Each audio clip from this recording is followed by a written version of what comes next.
In this video, we are going to take a look at ISI MSQE 2025 PEB question number 4. So let's look at the first 4a. How many real solutions does the following equation have? X square minus 5x plus 6 to the power. Okay, so we have been given this equation and we need to find out the number of real solutions in this. Okay, so in which cases will this equation give us the value of 1?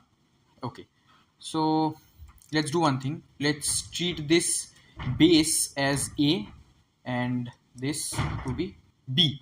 Okay, then what we can do is a to the power b equal to 1. So a to the power b will be equal to 1 when case number 1, if b equal to 0, then a to the power 0 will be equal to 1. Then case 2, if a is equal to 1, so 1 to the power anything will give me 1. And case number 3, when a is equal to -1 and b is an even integer, like -1 square will be 1, -1 to the power -2 will also be equal to 1. Whatever even integer there is, b can take that value, and if a is equal to -1, we will get the value of 1. Also, in the first case, there is another condition that needs to be remembered, that a needs to be equal to, a has to be a non-zero value, because if a is 0 and b is also 0, then we will have an indeterminate form, 0 to the power 0. Okay, now keeping these in mind, we will find out our solutions. Okay, so in case 1, where b is equal to 0, our b was this x square minus 7x plus 12, this is equal to 0. Okay, now this can be written like this: x square minus 3x minus 4x plus 12. Then we can just take out the factors and we will have this. Okay, x minus 3 times x minus 4. So from here we are getting two values, x is equal to 3 and x is equal to 4. Now let's see, if x is equal to 3, what happens to a? So our a is equal to x square minus 5x plus 6. Okay, let's try to factor this out. So this can be written like this, and we will get two factors, x minus 2 and x minus 3. Okay, so we can see that if x is equal to 3, then a will also be equal to 0. But we know that if a is 0 and b is also 0, then we will have an indeterminate case. So this is not possible. So x cannot be equal to 3. But if x is equal to 4, we can see that a is a non-zero value. Okay, if x is equal to 4, then a is non-zero, right? So x equal to 4 is one of the real solution. Now let's take a look at case number 2, where a is equal to 1. Okay, so our a is x minus 2 times x minus 3, this equal to 1. So this was this. Taking 1 to the left hand side, we will have x square minus 5x plus 5 equal to 0. Now to find out the solutions, we will have x equal to 5 plus or minus b square, which is 25, minus 4 times 1 times 5 divided by 2. So we will have 5 plus or minus 25 minus 20 divided by 2. So 5 plus or minus 5 by 2. So from this case we are getting two more solutions. Okay, so there was x equal to 4 that we got, and now we are getting these two solutions as well. Now let's take a look at case number 3, a equal to -1. Okay, a equal to -1 and b is even integer. So if a is equal to 1, we will have this, taking -1 to the left hand side, we will have +7 equal to 0.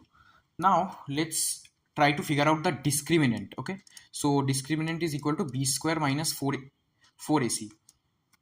In this case, this b and a are not similar to this one. Okay, this is the formula for discriminant. So if this is our quadratic equation, a is equal to 1, b is equal to -5, and c is equal to 7. So from that we can get the discriminant, and if we find out the discriminant, we will have 25 minus 4 times 1 times 7. So we will have -3. So if discriminant is strictly less than 0, then there will be imaginary solutions. Okay, but we are only trying to find out the real ones. Okay, not the imaginary ones. So this case will become invalid. So together we will have three answers. One of them is x equal to 4, and we have 5 plus root 5 divided by 2 and 5 minus root 5 divided by 2. So these are your three different solutions, real solutions for this question. Now question number B, a function R to R is called quasi-convex if for every x comma y belongs to R and every lambda we will have this. Okay, so this is the definition of quasi-convex function. Now the first part, show that a convex function is quasi-convex. Okay, let's try to find that out. So 4 part B, part 1. Convex function implies quasi-convex function. Okay, so if we have a function f from R to R and it is convex, that means let me try to draw a diagram first for this.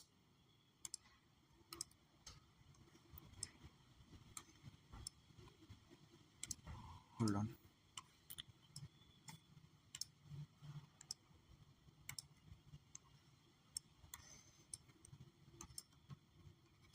Okay, so quasi-convex function will look like this, where if we take two different points and join these two with a line segment, the line segment will always lie above, or it will be touching the curve, but the line segment will never be below the curve. Okay, so this is what a convex function looks like.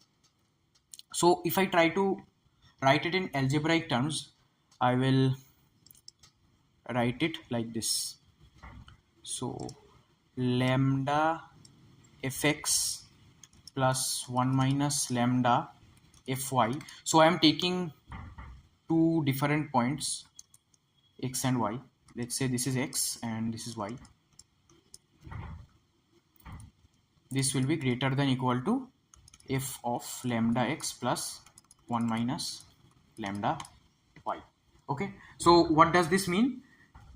If I take a convex combination of these 2 points x and y and see the value of the function, so let's say this is our lambda x plus 1 minus lambda y, this point, and if we take a look at the value of the function, it will always be lesser than or equal to the value of the this line segment. Okay, value that we are getting if we just try to extrapolate it onto the line segment. Okay, so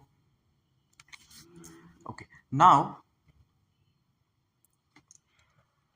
we know that without, I can say that without loss of generality,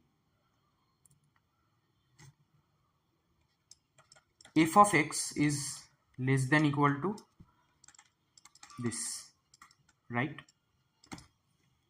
Because if one of them is the maximum value,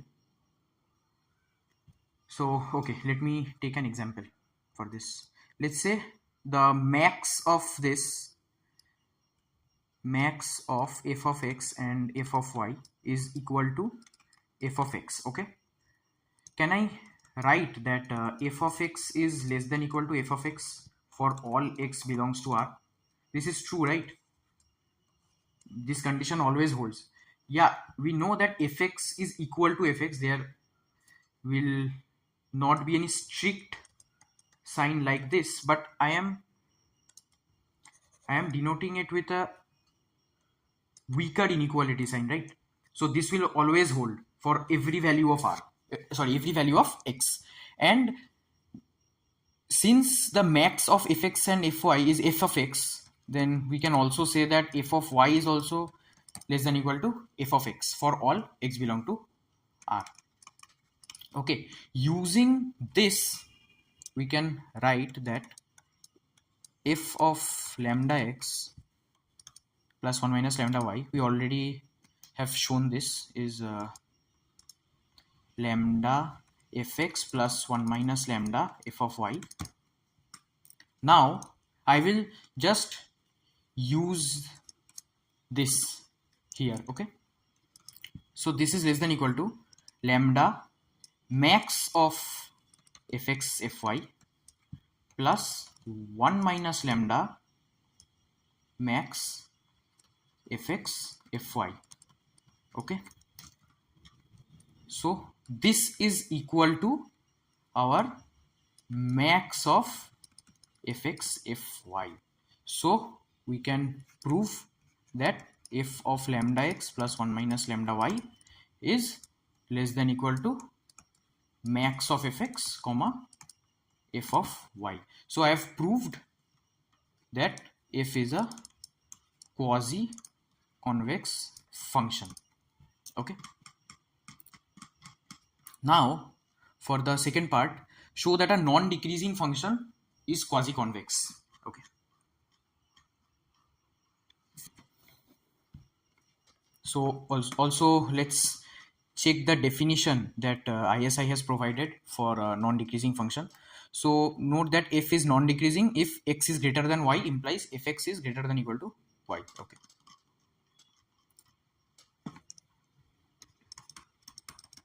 so we have a non-decreasing function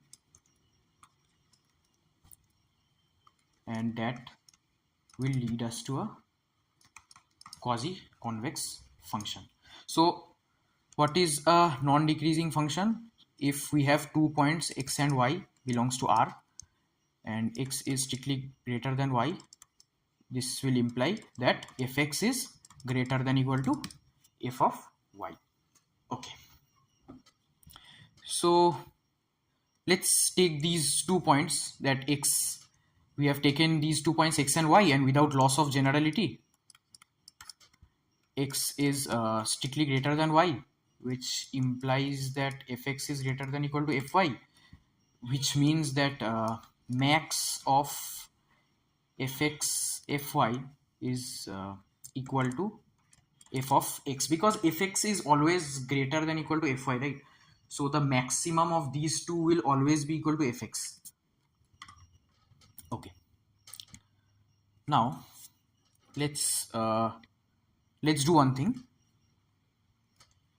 Let's take a convex combination of fx and fy. Okay, so lambda fx plus 1 minus lambda f of y. So I have taken a convex combination. Now, since I know that I've already written this, that max of this is greater than equal to f of x, and this is greater than equal to f of y. Okay, from this I have written this and told you why this is happening in the earlier part, and this if x is greater than equal to f of y, I'm just taking this from here. Okay, now if I try to use this concept in the convex combination part, how will this look like? Let me write this once again. Okay, now this is greater than equal to lambda of max of fx comma fy, right, and plus 1 minus lambda max of fx comma f of y. Okay, so from this we will have max of fx comma f of y, right?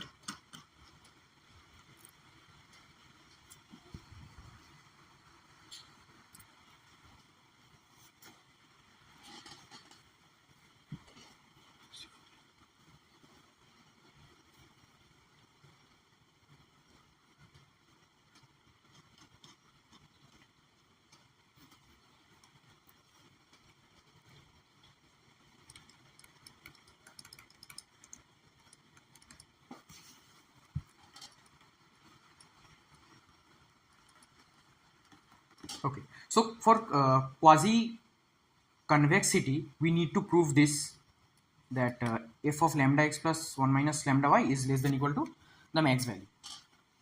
Okay, so if I have already said that x is strictly greater than y, then a convex combination, so what will a convex combination look like in the real line? If this is our x, this is y, x is greater than y, convex combination is any point between these two. Okay, since lambda belongs to 0 comma 1, the convex combination of these 2 points will be any point between these two. Okay, and since we know that this is already a non decreasing function, I can write it like this, that lambda x plus 1 minus lambda y is strictly greater than y, because I'm telling you that the convex combination of x and y will always be strictly greater than y, right? Because the convex combination only covers the middle points. Now, using the definition of non-decreasing function, f of this will be greater than equal to f of y, right? And this is less than x, so I will have this, correct? So what can I say? That f of lambda x plus 1 minus lambda y is less than equal to max of fx comma max of fy, because I'm writing this, that f of lambda x plus 1 minus lambda y is less than equal to f of x, and I know that, okay, so this is less than equal to fx, and I know that fx is less than equal to max of this. So using these inequalities I have proved that we have a quasi-convex function.